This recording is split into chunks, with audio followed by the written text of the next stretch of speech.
Canine dog growls at retired judge's cane. What was hidden inside shattered the courtroom. What happened will shock you. Before we begin, please like, share, and subscribe, and comment where you are watching from. The hallway held its breath the way hospitals do at dawn.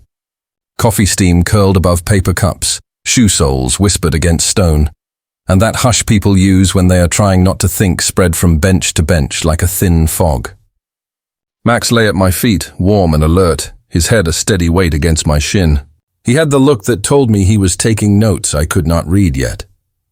I kept my hand near his shoulders in case his notes turned into orders. A boy in red sneakers swung his feet and tried to count his kicks, then lost the number and started again.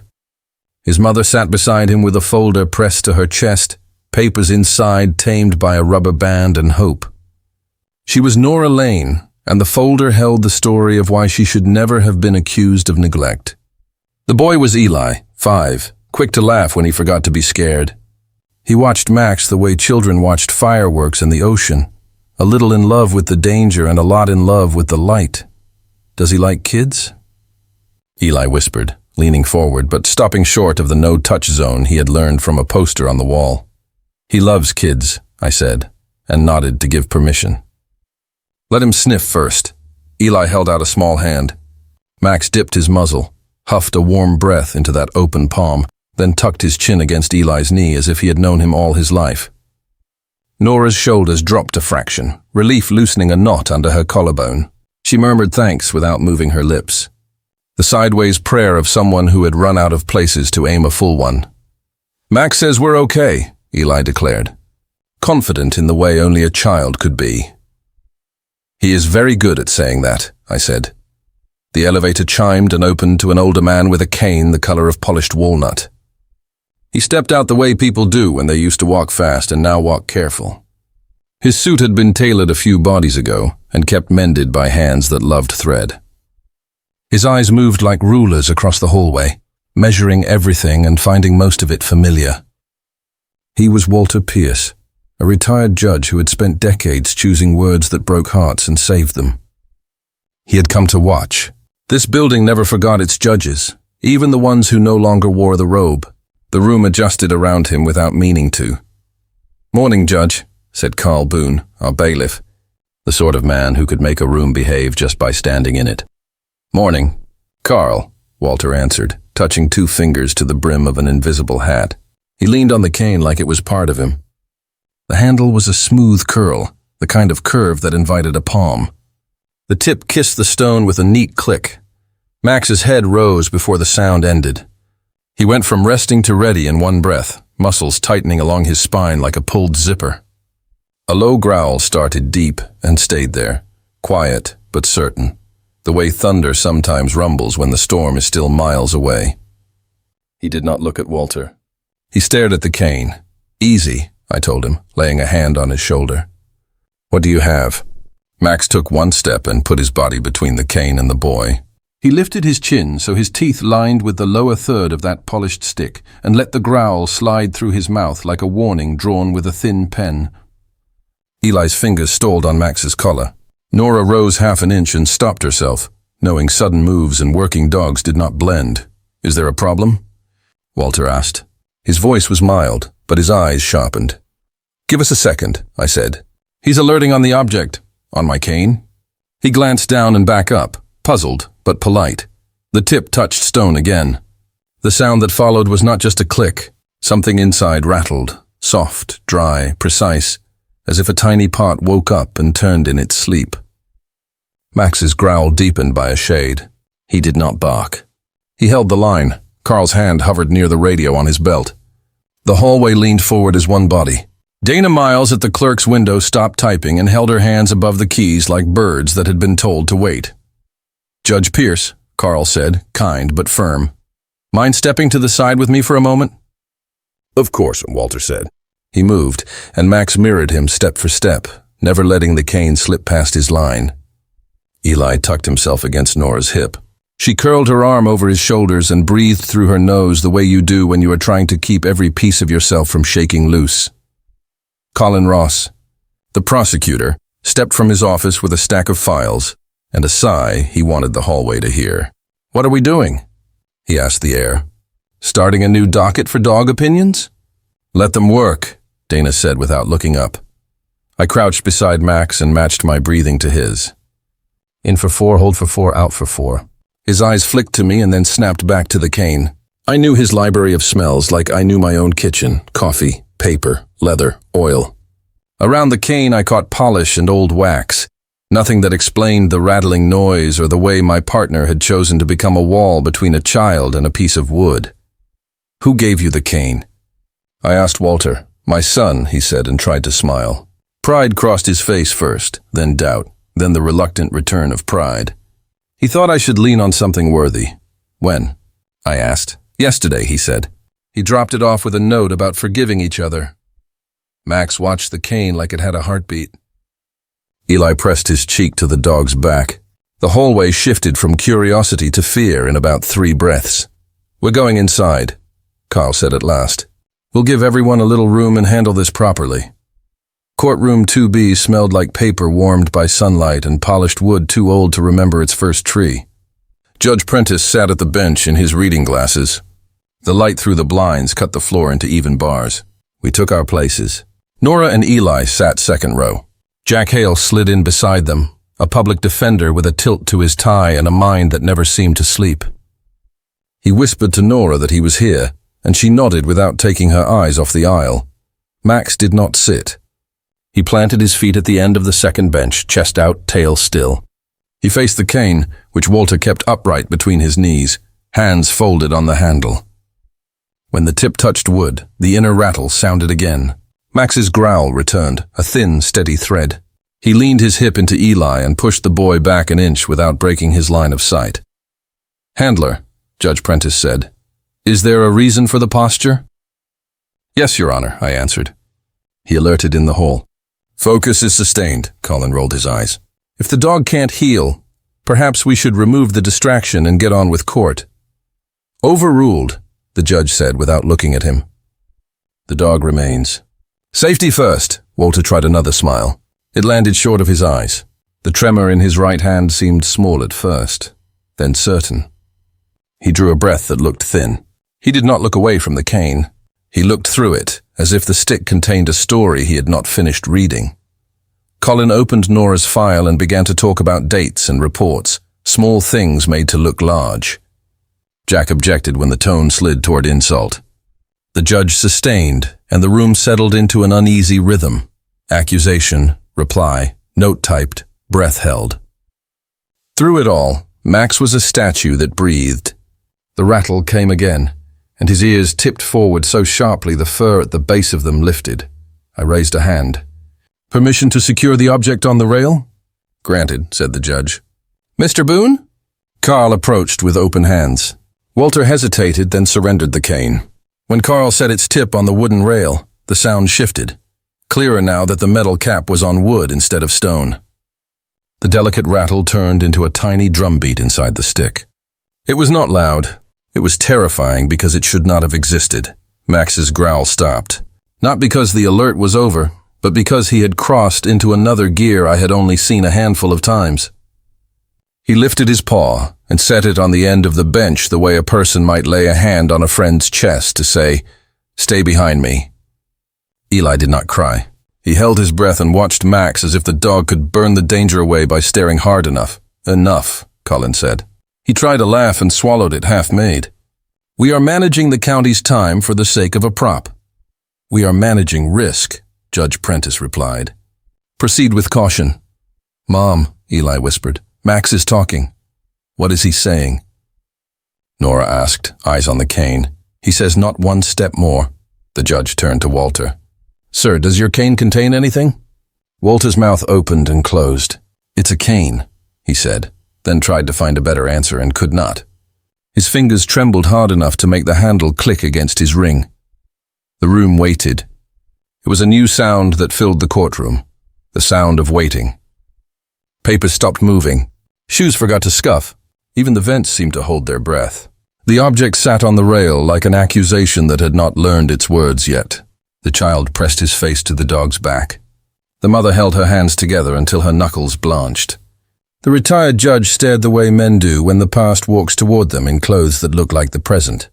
"State your observation for the record," Prentice said to me, trained K9.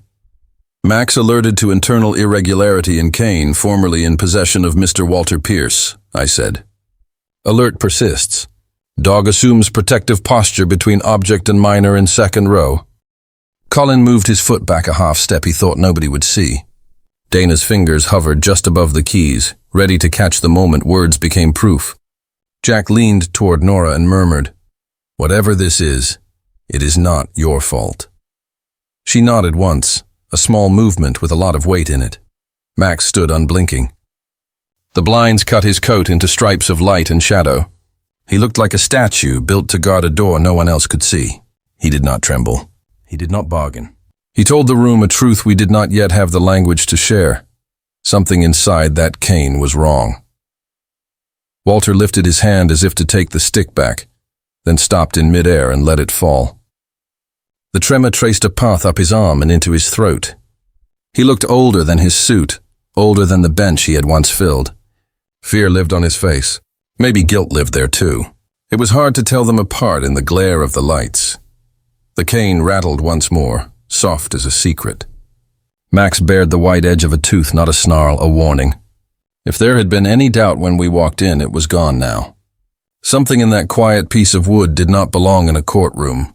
It did not belong near a child. It did not belong in Walter Pierce's hand. The question that hung in the air pressed on all of us with equal weight. Was the old man afraid because the cane held a danger he did not know, or because it held one he did? Colin tried once more to turn the moment into a joke. "Perhaps the gentleman leaned it against a radiator and a screw came loose," he said. "We are not here to take apart furniture." "With the court's permission," I said, "a brief safety hold and a visual check from where I stand." "Approved," Judge Prentice replied. "State only what you see." I bent slightly, keeping Max's line intact. Up close, the finish looked too perfect for a stick that had lived. Just above the rubber tip, a thin circle ringed the shaft, so fine it could have been light, except the light caught it every time. The weight looked wrong too, the balance a fraction low. "I observe a hairline seam above the ferrule," I said, "and an internal sound inconsistent with solid wood." Walter watched my face rather than the cane. His breath went shallow. Eli whispered, "What does a seam mean?" "It can mean repair," I said, "or design." "That is speculation," Colin snapped. "It is observation," the judge answered. "Enough to warrant caution." He looked at Walter. "If removal becomes necessary, do you consent to a standard safety inspection?" Walter swallowed. "If it keeps people safe." Max gave one short, contained bark, the period he used when silence needed grammar. He ignored the small hand signals that would have edged him nearer the rail. He refused because the aisle had become a line he would not allow the object to cross. 5-minute recess, the judge said. "Mr. Ross, you may save your commentary for later. 5 minutes to worship a dog," Colin muttered. 5 minutes to respect a warning, Judge Prentice replied. I felt the room watching Walter's hand more than the object. The tremor had spread. The skin across his knuckles shone like paper. His eyes filled and did not spill. He looked like a man trying to hold two truths and not choke, that he loved his son, and that the cane his son gave him was not what it claimed to be. The inner rattle answered as if called. Eli pressed his face to Max's back and breathed, "We're behind you." He had no idea how heavy that promise was, and he made it anyway. Fear or guilt? The question stood like a witness nobody had prepared. Max, who cared nothing for schedules or pride, held the line with his body and said with silence, "Not one step more." Carl eased the cane onto the rail, and the room leaned toward it. Judge Prentice kept us in place with one raised hand. Max stayed braced across the aisle, his chest a warm barrier, eyes locked. I heard the thin rattle inside the cane again, like a bead in a hollow bone. "Handler," the judge said, "make a visual check without moving the object more than you must." "Yes, Your Honor," I said. "Carl, a cloth, please." Our bailiff handed me a square of cotton. Up close, the finish looked too clean. The metal ring above the rubber tip sat a hair off center. I pressed with my thumb. It trembled, then turned. The seam side open. Max shifted his weight forward and watched. I worked the ring slowly, and the end cap slid free with a soft release of air. A smell rose, felt polish, the sweetness of something that had not seen light in a while. "What do you see?" Judge Prentice asked, voice even. "A lined cavity," I said. "Contents present." He nodded. Removing gently. Inside lay a tiny voice recorder, black, a red light pulsing. Next to it, folded small, a worn photograph. I set both on the cloth. The air changed. The judge leaned forward, then forced himself back. "Describe the secondary item." "It's a photo," I said. I opened it flat on the rail. A young woman in a robe smiled at a German shepherd whose ears were still too big. Behind them, courthouse stone. At the corner, blue ink, Elise plus Ranger, first day. Max did something you have to see to believe. The stiff ridge along his back loosened. He breathed over the picture and made a low sound, not warning, not fear. Recognition without proof. Walter Pierce let out a small, broken breath. His hand went to his mouth. "Elise," he said. "My daughter." For a moment, no one spoke. Even Colin looked down. Judge Prentice's voice gentled. "Mr. Pierce, is that your daughter?" "It is," Walter said. "She clerked here. She became a judge and lasted one summer and one winter before." Her heart stopped in her sleep. "They called it failure. It never felt like failure." He swallowed. "Ranger was her K9 during the flood that year." The little red light kept pulsing. I looked to the bench. Device appears to be in record mode. Request to stop bag and play in chambers. "Granted," the judge said. "Mr. Boone, assist." "Clark, note time and all present." Dana Miles spoke the time into the mic. Carl passed me an evidence sleeve. I pressed stop with the cloth. The light went out. I sealed the recorder. The photo went into a second sleeve. Through the plastic, Elise still smiled with tired joy. Max touched the sleeve with his nose, then returned to guard the aisle. Nora's hand found her son's shoulder. Eli whispered, "That dog is like Max when Max was a baby." Jack Hale murmured, "This helps us." Colin tried for dry. "We are making a lot of meaning out of a prop built with a tourist trick. Hidden spaces and sticks. Cute. It's not cute," Jack said. "It's deliberate." Judge Prentice stood. "We will take this to chambers." Counsel, clerk, bailiff. "Mr. Pierce, come." "Handler, bring the dog." Eli looked up at me. "He will come back?" "Yes," I said. Max leaned into the boy for 1 second, then moved out ahead of me, choosing the path so I did not have to. Chambers smelled like books. We took seats around the table. Dana opened her laptop. Carl stood behind the judge. Colin slumped and tried to look bored. Jack sat straight. Walter folded his hands and stared at the bag with his daughter's photo. Max stood beside my knee and watched everyone without blinking. "State names for the record," the judge said, and Dana typed and spoke. When she finished, he nodded to me. "Play." I set the recorder on a pad and pressed the button. A hiss, then a woman's voice. "Is 20 minutes enough?" "If I saw her leave him for 20 minutes. A man's voice, smooth. "Don't say 20. Say about 30. Jurors believe about. And mention you heard a crash from inside. You don't have to know what fell. You just have to know it scared you." Walter looked like something had turned inside him. Jack did not look at the recorder. He watched Colin. Dana's fingers hovered. Carl drew in a breath. The woman again, smaller. "And the bonus? Is that real?" "Don't call it that," the smooth voice said. "It's a stipend. You log time with the clerk. If the boy is placed, the county remunerates. If we land this, some folks will be grateful. Grateful people are generous." He laughed low, practiced. Colin's mouth went tight. "Could be anyone," he said. "Could be edited." "Back 5 seconds," Jack said. "Please," I tapped the button. "Grateful people are generous." Then a small cough. We all knew that cough. Colin's second cup cough. No one joked now. Prentice didn't look at him. "Identify the male speaker," he said. The woman on the recording obliged. "Mr. Ross," she said, uneasy. "I don't want trouble." The man answered, "There's no trouble when we tell the story straight." Colin put both palms on the table. "I meet with witnesses," he said. "I correct their memory. I do my job." Max rose, turned his head, and fixed on Dana. He did not growl. He looked like a compass when the needle finds north. She felt it. Her throat moved. Jack spoke to Dana softly. "What's the timestamp?" She clicked. 2 days ago, late afternoon. 2 days ago you placed a new stipend form in the internal folder, Jack said. Who sent it? Dana swallowed. A vendor-like address. It matched our naming pattern except one dash.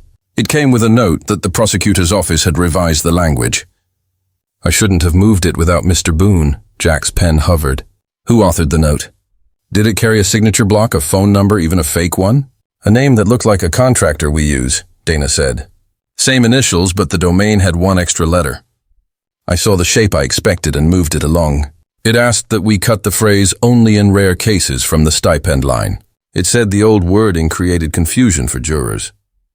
She shook her head once, a quiet no at herself. I didn't think about who benefits when words get simpler. Words always benefit someone, Jack said. The job is to say who. He glanced at me. Your partner already told us. Max eased a step, then stilled. He angled his nose toward the recorder bag, then toward Dana's laptop, then toward the cane on the credenza where Carl had set it. He was stitching points in the air, making a path we could follow with our feet after he drew it with scent. I felt it in the tug along his lead that wasn't a tug, more like a pulse.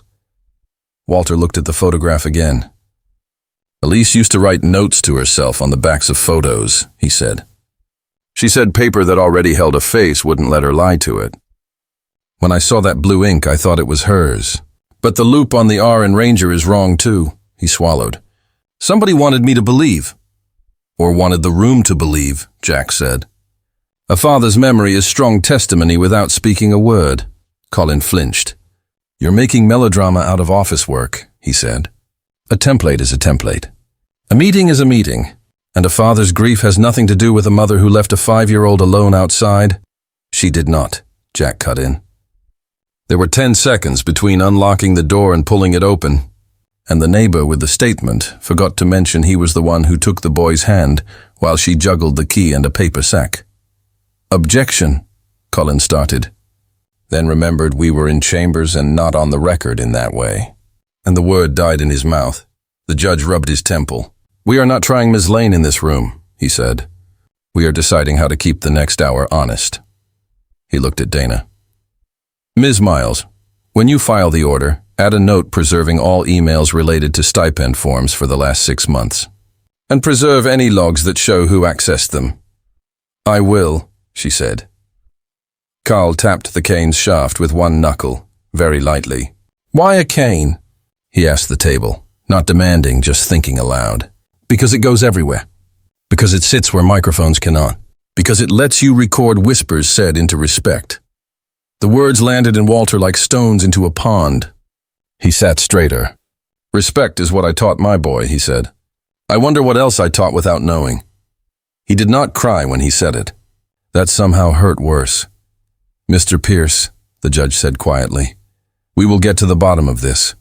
Walter nodded without looking up. My daughter tried, he said. She always did.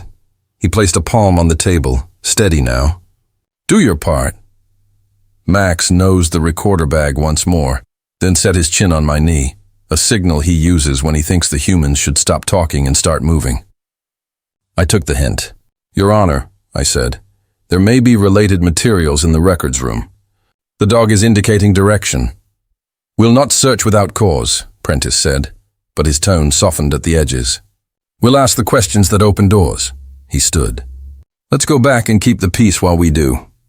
Carl said nothing. We returned to the courtroom. The gallery straightened before the judge said a word. Nora's eyes found Jack's, and he gave the smallest nod.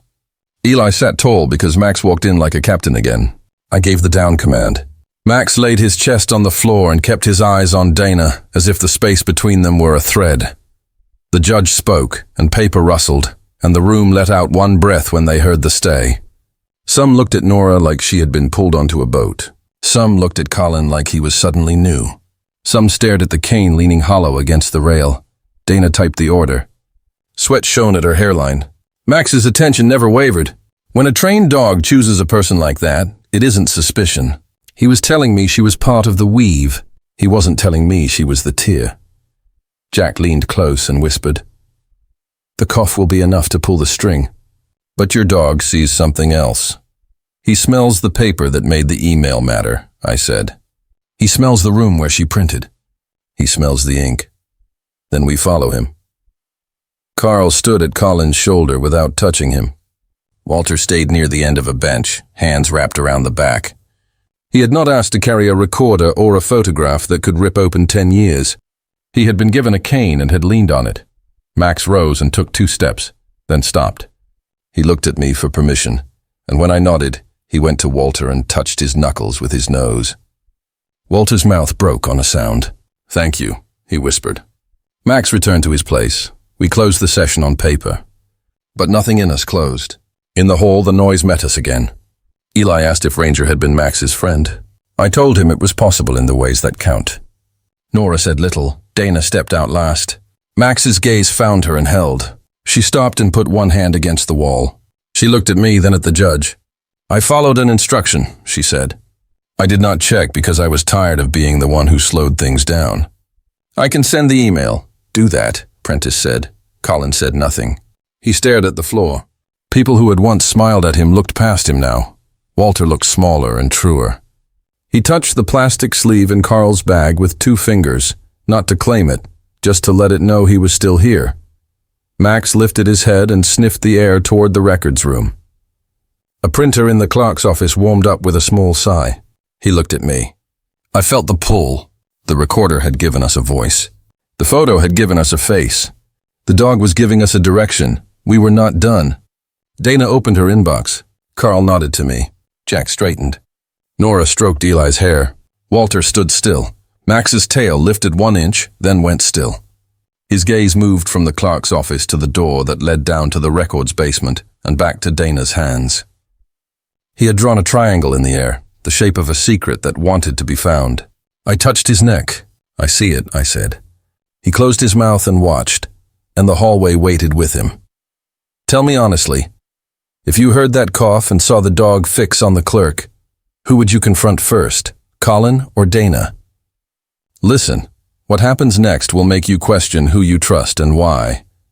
Carl pulled the courtroom door until the latch caught, and the hallway thinned to a hush that felt borrowed from a church. Max stood at my knee with his nose lifted, tasting the air the way a violinist tests a string. He turned his head toward the stairwell that dropped to the records basement and held it there, steady and sure. I touched his shoulder. He didn't need words. He needed space to work. We moved. "Handler," Judge Prentice called after us. "Stay within sight." "We will," I said, and kept my pace even. Carl walked on my left with the cane wrapped in cloth like a sleeping thing. Jack Hale stayed with Nora and Eli long enough to find them a bench and a cup of water, then slipped into our line. Colin Ross trailed, his jaw set hard for the sake of pride and the listening crowd. Dana Miles hugged a slim notebook to her chest. Walter Pierce came last, hands opening and closing. The basement air was cool and paper sweet.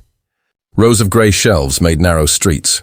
Max followed a current only he could feel, all nose, no show, until he reached a stack stamped Re-Archive in purple. The tape on the top box shone too new. The seal looked broken and pressed flat again with a thumb. Max put his paw beside that seam and looked up at me. "For the record," I said, "K9 indicates tampering on FAMCUST row 14 top box." Carl took out his key tool and slit the tape. A faint singed smell rose like a campfire a day after rain. Inside, manila sleeves, transcripts, evaluation reports, all neatly labeled. Max skimmed the edges and returned to a sleeve marked with Nora Lane's file number. The bottom corner of the custody evaluation was burned to a bite. The summary page was missing. A copy stamp on the back looked almost right until you stared. The 2 in the date leaned wrong. Dana crouched. "Our set upstairs didn't have burn marks," she whispered. "It had gaps I couldn't explain. Someone swapped a clean fake into the live file and hid the real one down here to die," Jack said. "Who signed it out?" Dana opened the database on her tablet, then froze because Max shifted to block her hand. I gave him the word. He sat, she tapped. "It shows a duplicate request by MQ yesterday afternoon. I assumed it was a contractor pulling for audit." Carl said, "We don't have an MQ on staff." A metal chair scraped somewhere in the rows. A cartwheel squealed. Max flowed toward the sound without a bark. We followed. At the far end, A woman in a gray sweater and a courthouse badge was rolling a cart toward the delivery door that led to the alley. She didn't run. She moved with the fake calm of someone hoping to pass for invisible. "Stop," Carl said in the voice that ended choices. She stopped. She kept her back turned a beat, then faced us with a practiced, tired smile. "Name," Carl said. "Mara Quinn," she answered. "Temp records." "I got called in for month-end cleanup," Jack murmured. MQ Mara's eyes slid to the wrapped cane on Carl's cart, then to Walter, then to Max, who had planted himself 3 feet from her shin and sat tall.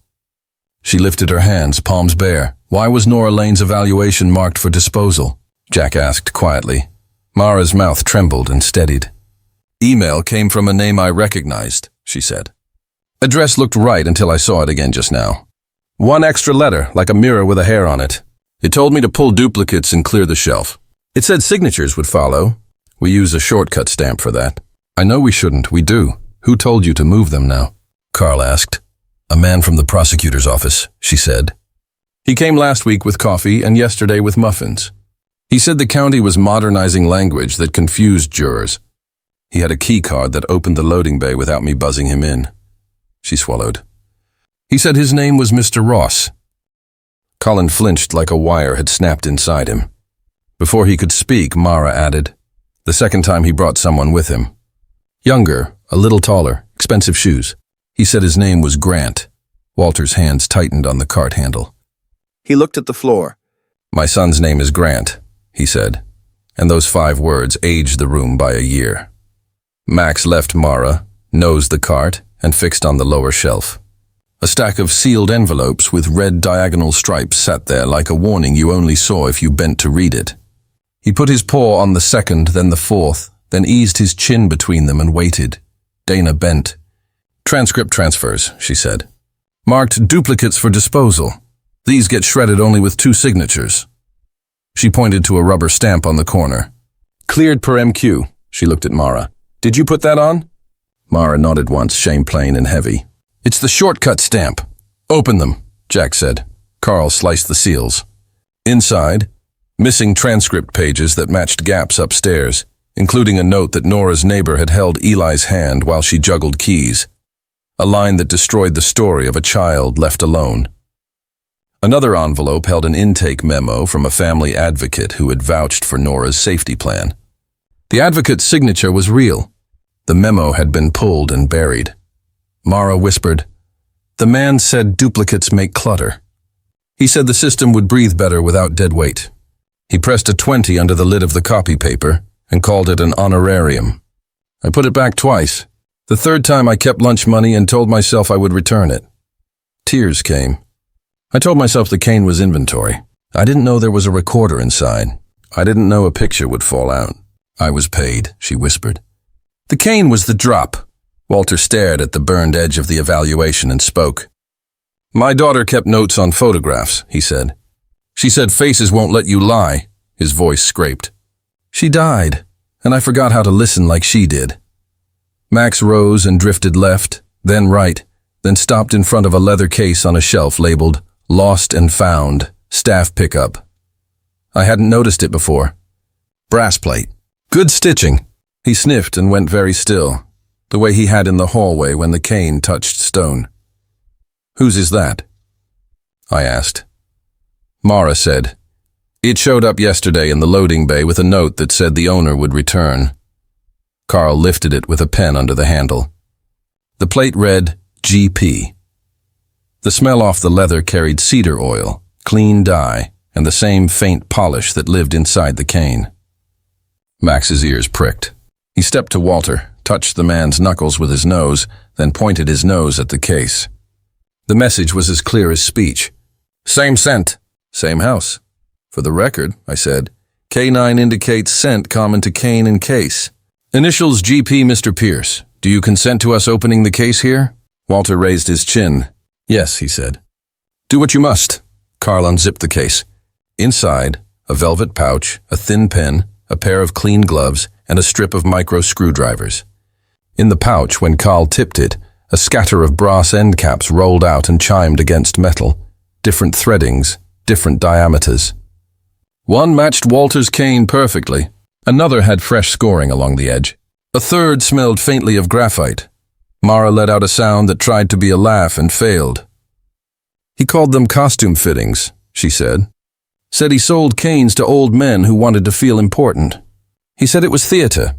It was entry, Jack said. He lifted the thin pen in the cloth. The barrel unscrewed to reveal a memory card reader tip. And storage. Max's breathing stayed slow. He watched Mara without malice. He watched Walter with care. He looked at the case again, then at the cane wrapped on Carl's cart, then toward the stairs, drawing a line none of us could see but all of us felt. Mr. Pierce, Jack said gently, did Grant send you the cane? Walter didn't move for a long second. When he spoke, the words felt pulled through gravel. A driver brought it yesterday with a note that said, "Let's lean on this together, old man." I took it as a rough joke from a son who has not forgiven me much. I brought it because I wanted to be seen holding something he had chosen. He closed his eyes. I did not ask myself why a gift came now. Max stepped close and rested his muzzle for a breath against Walter's hand. Then he stiffened again and turned his head toward the stairwell, as if the air from outside had carried a name in it. I knew that look. He had the line. He waited. "We secure this room," Carl said. "Back to work because work keeps people upright." We bag the envelopes, the case, the tools. We lock the door. We pull the cameras. He glanced at Walter. Then we check your car, if you consent, to see if anything matches this kit. Walter nodded. I consent, he said. If my car holds a piece of this, I need to know. If it does not, I still need to know. We went now.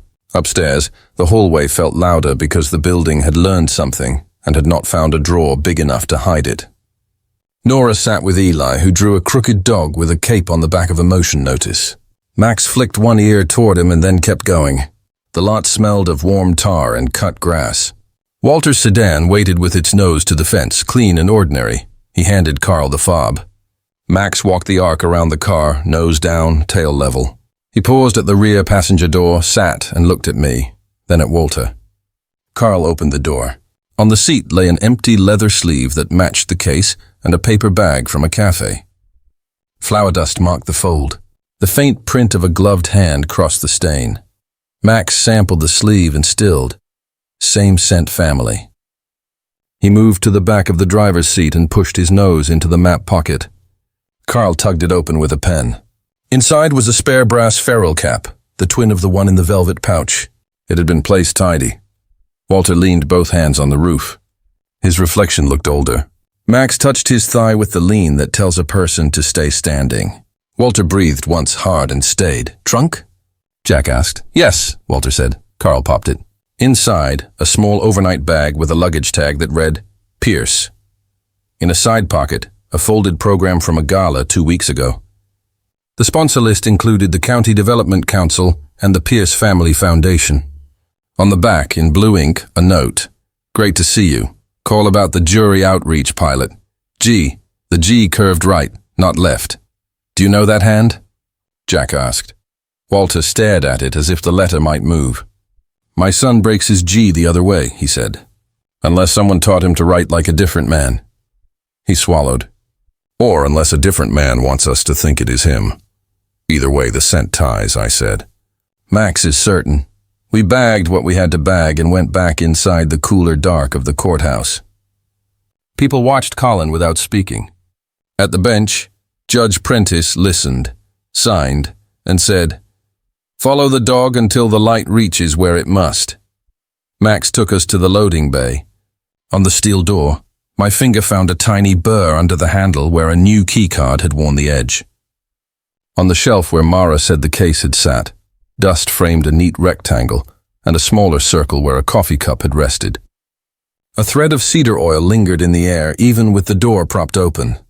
He watched me notice, then watched Walter notice me noticing, and lowered his head as if to say, There, see it. Take it. Mara produced the emails and the 2-signature sheet and the shortcut stamp. Dana printed a preservation order on everything with the crooked domain. Jack called for an investigator to sit with Mara while she told the long truth. Carl placed the velvet pouch and tools into a larger box like a coffin for small lies. Colin kept his jaw clenched so tight a muscle jumped near his ear. When Jack said cough, he flinched. He did not speak. Walter stood in the doorway of the records room and looked smaller and truer. I tried to give my boy a place to stand, he said quietly. Maybe I only taught him where to push. He lifted his eyes. Or maybe someone else put his initials on a thing they wanted me to trust. I do not know which is worse. Max made a small sound in his throat. Not a growl, not a whine. The little hum he saves for the moments when a person is almost ready to see what he has seen. He angled his head between the cane, the case, and the door, and then held still. A line ran there now, evident even to a human shape like me. A gift delivered yesterday. A leather case left without a name. A set of brass mouths built to swallow truth. A basement shortcut that let lies breathe in clean air, and a car with the same smell. The line curved toward Grant Pierce. Everyone felt the pull, like a tide you cannot see but cannot resist. Max held the thread and we followed step by step, hearts braced tight. We had pulled two hollows into daylight. The burned paper that should have saved a mother, and the empty space inside a stick that had been used as a pocket for a recorder and a face. The next hollow waited inside a man's chest, and the dog had already set his paw on the door. Tell me this, if you were Walter, would you confront Grant tonight, or would you let us be the first knock at his door? We returned to the courtroom with the building's pulse in our ears. Max trotted beside me, calm now but focused, the kind of focus that means he had chosen the next thread to pull. The gallery settled as Judge Prentice took the bench. Carl set the wrapped cane on the rail with the care you give a sleeping infant you do not trust. Walter stood behind Nora and Eli, back straight, eyes older. Jack placed himself at the aisle, ready to catch whatever fell. Max did not face the cane. He drifted forward, paused, and fixed on the prosecutor's table. He lowered his head toward Colin's briefcase, then held there, motionless except for the easy rise and fall of his ribs. A low hum lived in his chest. He was not asking. He was telling us where the air was wrong. Observation, the judge said. Steady. K9 indicates interest in Mr. Ross's briefcase, I answered. Focus is sustained, Colin forced a laugh. He smells my lunch. Open it, said the judge. His tone left no rooms to hide in. Remove your notes first. Bailiff will handle the rest. Colin's jaw hardened. He slid out a legal pad and two folders, then unclipped the latches. Max's muscles tightened once, then settled. Carl lifted out a small zipper pouch, a white envelope, and a folded sheet. A bank band lay under the flap, lonely, as if its bills had run off. Dana leaned forward without meaning to. Begin with the sheet, said the judge. Carl unfolded it. Two neat columns of names, header across the top, evaluators, proven. Beside several names, dots and dollar amounts in round, pretty numbers. At the bottom, a line in a different hand. Keep Evan and Loretta. They sell the story. Initials followed that were not Colin's. Envelope, the judge said. Carl poured out prepaid cards, cash ATM receipts, and a rubber stamp cap. The cap matched the clerk's seal. Dana pressed a fist to her sternum. That is ours, she said. It should be locked in my drawer. Colin lifted both hands, palms out. It was brought to me. I intended to return it. Those prepaid cards were evidence purchases. We use them for witnesses sometimes. Yet you called them stipends in the recording, Jack said softly. And the cough on that recording matches the one you make when you meet with people you are trying to steer. He nodded at the list. Who wrote that? Colin's eyes slid, then hardened. I will not answer without counsel. Noted, said the judge. Items will be logged. He looked to me. Where is your dog now? Max had already shifted. He moved to the rail, then glanced back toward Walter and Dana, then at the door, stitching a triangle in the air. He was mapping cause and effect the way he always did, smell to hand to harm. I felt him settle on the next step. We will recess to the steps, the judge said. This room needs breathing. We spilled into sunlight. Reporters hovered like gulls, careful and hungry. Carl kept the cane on the cart. Nora stayed near the top with Eli tucked under her arm. Jack stood close but gave her space. Walter looked like a man who could stand for days as long as nobody touched him. A black sedan slid to the curb. The driver hurried around and opened the back door with a flourish that made him look rehearsed. Grant Pierce climbed out as if the street belonged to him. Summer suit, open collar, the smile of a man who had practiced in mirrors and audiences. He scanned the steps, saw the wrapped cane, saw Max, saw me. He chose charm, Dad, he called up brightly. I heard you were here. Thought I'd say hello. Walter did not step down. He waited where he was, hands on the rail, the way a judge waits for the room to be ready. Grant climbed all warmth. He reached the third step, extended a palm toward Max, fingers loose, voice low and nice. Max turned his head as if to avoid the hand, dipped his jaw to the cane's rubber tip, and tugged cleanly. The tip came off with a soft little pop. Underneath, a second compartment carved into the shaft. Inside, a thin black card with a stripe and a rolled paper tight as a promise. I took the card. Carl teased out the paper and smoothed it. Block letters on the card read, Jury Deliberation Access, 03. The paper held one line in blue ink that mimicked Walter's hand without understanding it. I'm sorry. I tried to protect you and failed. I will make it right. W. Walter touched the loop on the Y like a man reading Braille. That hook is wrong, he said. They drew it backward. He looked at the card. That never belonged in my cane. Grant's smile fluttered, then reset. What a circus, he said lightly. I sent a gift. If a craftsman hid theater props inside it, that is not on me, he shrugged. Dad, I thought you'd like something handsome. Jack's voice stayed gentle. Which craftsman? A boutique downtown, Grant said smoothly. I'll find the receipt. The leather case? I asked. GP on the plate, left in our loading bay. Coffee ring beside it. Grant blinked quick and small. If you found a case, return it, he said. I misplace things all the time. Max lowered his head to Grant's shoes and drew one silent breath. Cedar oil? The same polish that lived in the cane and the case. He looked at Walter, then at the card, then at me, like a teacher checking the board. He was patient. He knew noses have long memories. Dana hurried up with the portable reader we use for access cards. Her hands trembled and held anyway. She slid the card. The screen blinked green. Active. A tiny log map showed the last swipe. Last night, 2112 Door 3 West Hall. Grant lifted his hands like a man under delicious arrest. People lose cards, he said. A janitor tries one, shows off junk like that. Or someone uses it to open a room they had no right to open, Jack replied. Let's see where it works. We moved as a small procession. The West Hall smelled of lemon cleaner and old coffee. Door 3 wore a placard. Jury deliberation. Authorized access only. Carl bagged the card and slid it through. The pad flashed green. The latch clicked. We went in. The room was oval, with a long table, 12 chairs, a carafe stand, whiteboards, a wall clock that tried to look important. Max eased ahead, nose down, then angled right and stopped at the head chair. He set his chin on the armrest, then lifted his head to the ceiling vent, then to the trash can under the board. I tipped the can. A hotel napkin slid out, logo in gold ink, a faint cedar trace clinging even after air. Max nosed the edge, then glanced at Grant, then at Walter, then back to the napkin. A quiet arrow only a dog can draw. Grant attempted a laugh. I had a drink with an old friend at that hotel, he said lightly. Smells travel. You're chasing wind. Wind that opens doors, Jack said. He picked up the napkin with tongs and bagged it. Dana? She went to the wall panel tucked behind framed art and keyed into the maintenance screen. The strike log spilled times. Last night, 2112, she said. Another at 2116. No juries scheduled. Who prints floating access cards?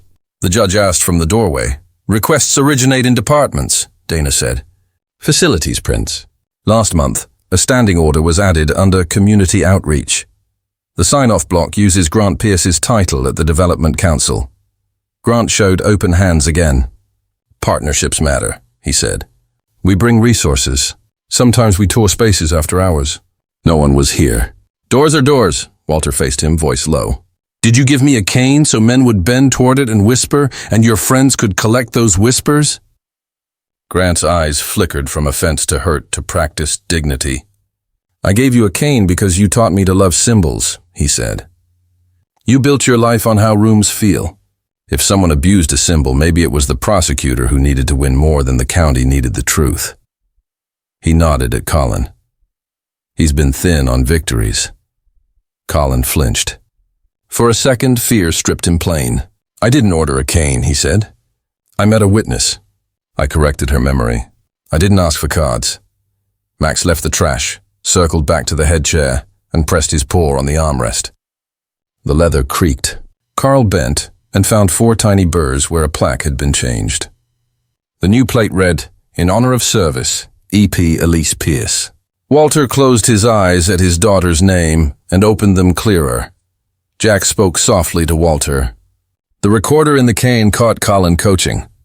The burnt pages in records showed someone planned to bury Nora. The card says a door opened when no case was being decided. The napkin carries your son's smell. The pattern is not proof yet, but it is a path. We walked back to the steps with the card and napkin bagged. The crowd had thickened. Rumor travels faster than law. Max resumed his place between Eli and any path a stranger might choose. The boy rested his hand on the dog's neck and matched his breathing to Max's the way children do when they are learning how to stand their ground. Grant positioned himself half a step below Walter, where the camera angle made him look up, humble. "Dad," he said softly enough for microphones to miss and bystanders to see, "you could end this theater. Tell them the note is yours. Tell them you were ashamed of letting a case go wrong and tried to fix it." Walter looked at him a long moment. "The only pen that ever made me lie is the one I did not pick up," he said. He turned to the judge. "If this card lives inside my gift, I will testify to it. If that note wears my name, I will tell a jury it is not mine." He faced Grant again. "You may still tell me the truth before someone else does." Grant's jaw worked. Anger tried to climb his face and found the old smile blocking the ladder. He returned to charm. "I have partners," he said. "We fund parks, clinics, scholarships. The county needed outcomes so families could stop choking on delays. We help the river find its bank. That is not a crime. It is when the bank is made of other people's children," Jack said. Max's eyes flattened, the way they do when the next turn is almost here. He set one paw forward and stilled. The crowd's sound changed pitch, that strange quiet that happens when strangers feel a moment lean. The sunlight threw a thin line across the bank band in the evidence bag. The forged apology glowed too white. Nora's fingers tightened on Eli's shoulder. Walter's hand stopped shaking. "Back inside," the judge ordered. "We will continue on the record." As we turned, Max hesitated and looked at Grant's hands. A smear of brass dust marked the right thumb, the same fine glitter we had seen in the velvet pouch from the leather case. Grant tucked his hand into his pocket. Max's ears tipped forward.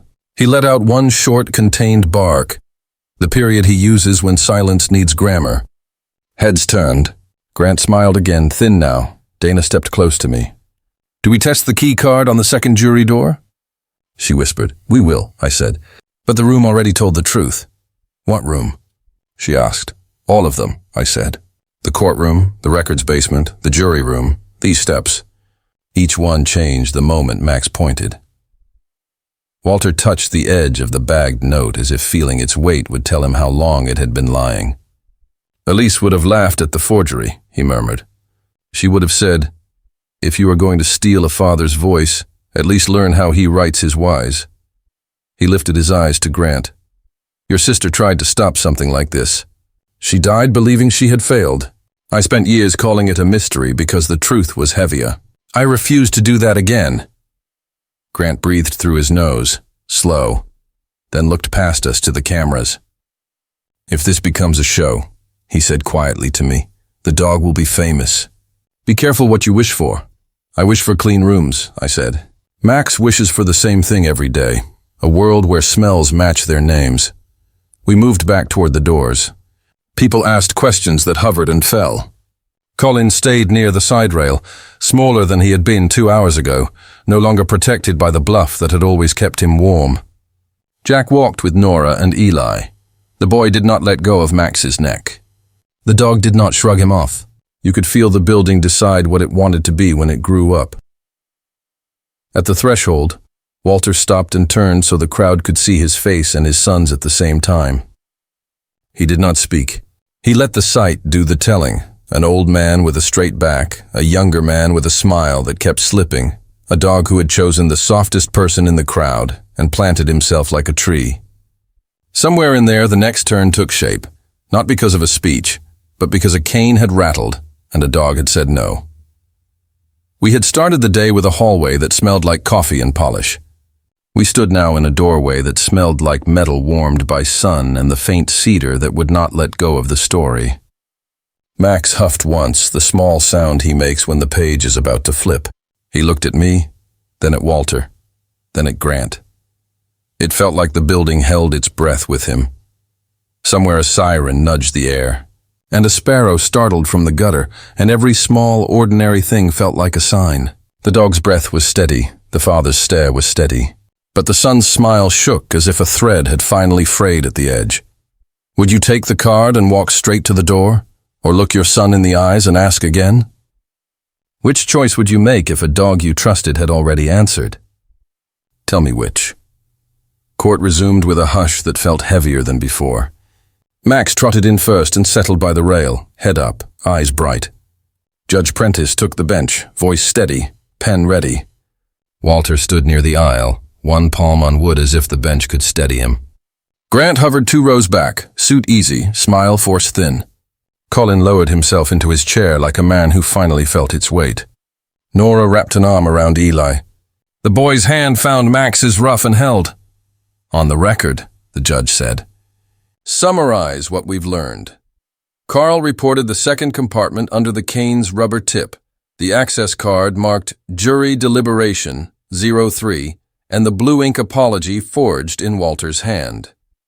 Dana added the missing transcript pages with burn marks, the shortcut stamp used in place of a second signature, and the access log from last night, door 3, 2112.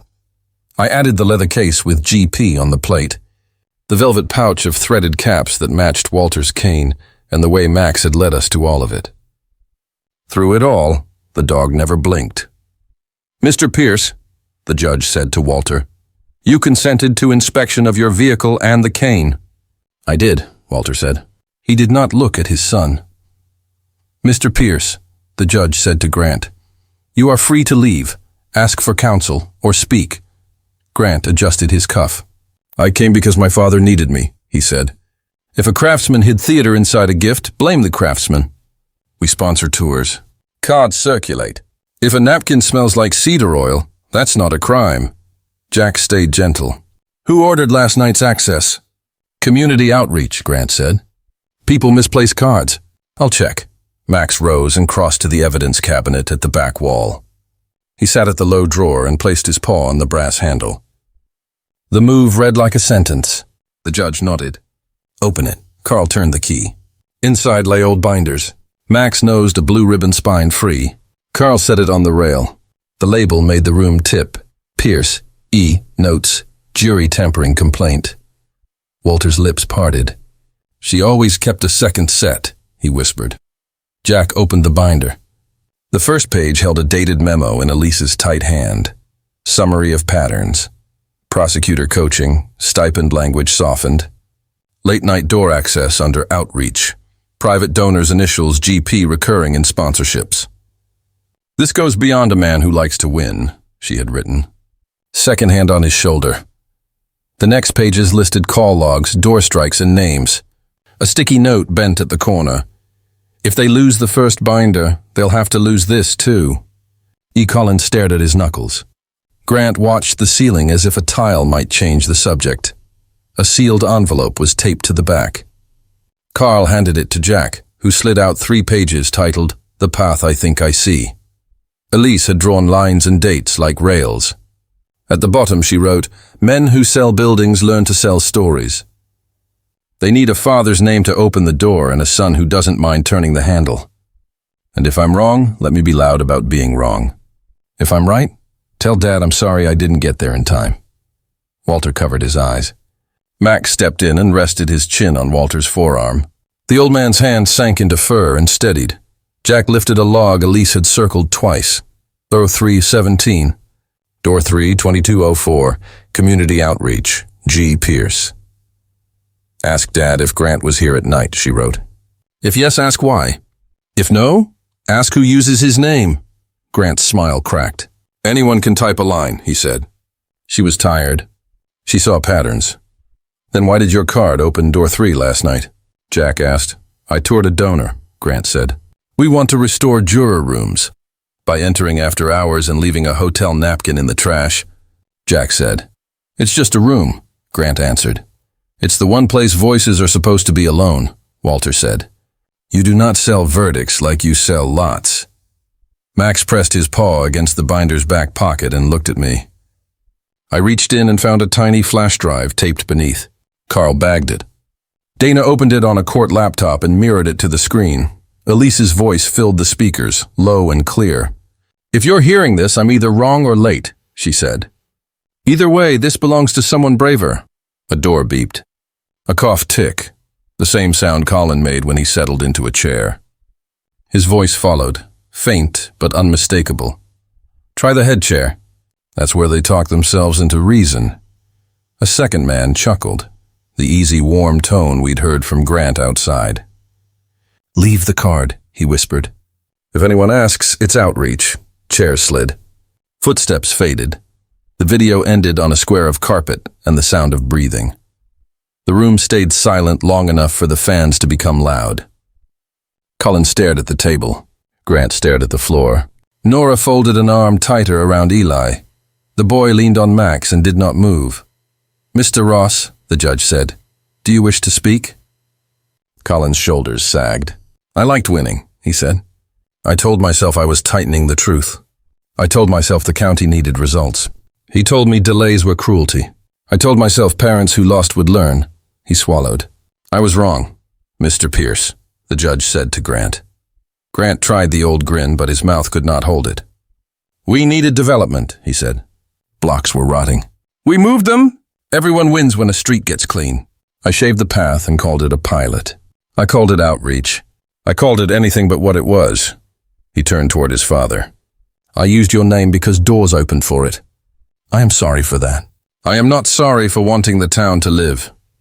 You do not heal a town by breaking the room where the truth breathes, Walter said. He did not raise his voice. I will testify. Carl stepped to Grant's side. You're under arrest, he said, kind and firm. He recited the rights that make a country a country. Grant nodded once and did not resist. Carl turned to Colin and did the same. Colin murmured, yes, at each line like a man learning a new word. Dana typed a preservation order and wiped her eyes once with her wrist. Jack stood very still, one hand on the bench, listening for cracks that might still be hiding. Max returned to Eli and sat pressed close so the boy would feel a steady chest against his arm. The judge's voice softened. The emergency order against Nora Lane is vacated, he said. Custody returns to its prior status. Ms. Lane, you are free to go home with your son. The court refers all matters regarding evidence tampering and jury interference to the state. Nora's mouth opened and closed. She nodded because her voice had left. Eli whispered, home? And she said yes with both eyes. She kissed his hair, then kissed Max's head, then covered her face with one hand as if light had gotten too bright. We stepped into Sun as a unit that had not been one this morning. The steps held people and cameras and neighbors who had learned something about their town and themselves. Max took the first sunbeam like he had planned it. He sat near Walter, whose face looked older and clearer. Grant passed between two deputies, chin up, not fighting picture-taking. Colin followed, smaller than he had been an hour ago. A reporter called Walter's name. He did not speak. He sat on the rail, set the cane at his feet, and looked at the sky. Elise, he said, almost to himself, you did not fail. He rested his hand on Max's back. And you, he whispered, you would not move. Max leaned into him. The dog had done the loudest thing. He had refused. Afternoon turned the courthouse windows to mild gold. We changed the locks on both jury doors. Dana canceled floating cards and sent a memo. No shortcut stamps, ever. Mara wrote a statement and told the truth line by line. The county IT team pulled logs like fishing line. Jack wrote motions until his fingers cramped. Carl boxed the cane, the brass caps, the leather case, the forged note, the napkin, the drive. The box looked small for what it held. At home, Nora cooked pancakes for dinner because Eli asked for them and because yes felt like the right word to end a day with. He drew a dog in a cape and printed Max in letters he was proud of. He saved one pancake on a saucer and said, "It's for my friend." Nora smiled and said, "He will like the thought." That night the courthouse was quiet. I walked Max through the empty hall and down to the records room. He nosed the shelves and then sprawled on the cool floor, sighed, and closed his eyes. The building felt like it had exhaled for the first time in a year. I sat and scratched behind his ears and said, "Good dog," and meant it bigger than the words. Morning made everything plain. Walter arrived without the cane. He wore a suit that fit the shape grief had left. He went to the records room with Dana and Mara and read his daughter's pages until the tremor in his hand eased. He signed a statement to open a review of every verdict that touched the scheme. When he finished, he found Max on the steps and sat beside him like a man who had decided where to put his days. "We will fix what we can," he said. Max wagged once, slow and certain. People passed. Some nodded. Some stopped and said nothing. Small courtesies multiplied. Doors held open. Coffee lids checked before handing over. The town had learned a sound, the small quiet where harm used to live. The judge walked by with a coffee and tipped his cup. "Good work," he said to no one and to all. Carl followed with a sheaf of receipts and the tired smile of a man who sleeps well for the first time in a long time. Dana carried forms with all the right dashes. Mara clutched 2 new pens as if they were keys. Jack stretched his neck and said he had slept 3 hours, and that was enough. We all looked toward the doors and felt the line between bench and street shorten. Eli and Nora crossed the square. The red sneakers flashed. Eli ran the last steps and dove into Max's chest. The dog absorbed him and huffed. "We are safe now," the boy said into fur. Max blinked slow and set his chin on Eli's shoulder as if to say, "I agree." Walter watched them and breathed deep. "I used to think heroism shouted," he said to me. My daughter whispered. This dog did not shout either. "He just refused." He laughed once, soft. "Maybe that's the loudest thing." He reached in his pocket and touched a folded program. The gala where the crooked note had pretended to be his apology. He put it back and stood. "Come on, partner," he said to Max. The dog rose and fell into step at his knee. They climbed the stairs slow, unhurried. Walter did not take the cane. He had decided his new lean. There would be hearings and headlines and people who tried to make the story smaller than it was. There would be others who tried to make it bigger and miss the center. The truth would stay simple. A canine refused to move. And because of that refusal, a mother kept her child, a court cleaned its rooms, and a father chose the harder love. I thought of Elise's line. "If I'm wrong, let me be loud about being wrong. If I'm right, tell Dad I'm sorry I didn't get there in time." She had, in the only way left, through notes, a flash of video, and the scent a dog trusted. It was enough to turn a day and maybe a town. When Walter reached the door, he paused and looked back at the square, as if taking a picture only he would keep. Max looked too.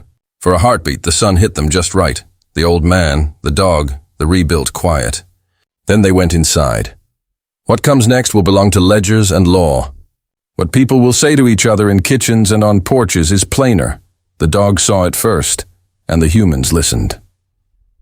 In the week that followed, the courthouse turned its chores into rituals. A sign went up beside door 3 that read, "Jurors Only," letters large enough for a hurried eye. Facilities pulled the old reader and mounted a new one that glowed blue and logged every blink. The clerk's office shredded the shortcut stamp and taped the pieces to a sheet that said, "We do it right." No one laughed. People were tired of clever that hurts. One evening, a small circle gathered on the steps to remember Elise. There was no microphone. Walter held the blue ribbon binder to his chest, said her name once, and let the sound rest on stone. Dana read Elise's line about men who sell buildings learning to sell stories. Carl spoke about doors and what they owe the people who pass through. Jack told the boy in red sneakers that some heroes wear robes and some wear vests and some wear fur. Eli reached up and clipped a cheap metal tag onto Max's collar. Mara stood off to the side, hands in sleeves. When her turn came, she said she had used a shortcut because it was easy, and she was sorry. Walter thanked her for saying it aloud. Grant's name was not spoken. Absence told its own truth. Colin's cough was not heard. That told the rest. After the words, Walter stooped, picked up the cane that had started it all, and set it in a box marked evidence. He wrote his initials across the tape. "Things can be useful," he said, "and then they can be done." Max bumped his hand with his nose as if to sign his own name. We stayed until the courthouse lights shifted from day to night, and the square sounded like a town again, with no secret under the doors.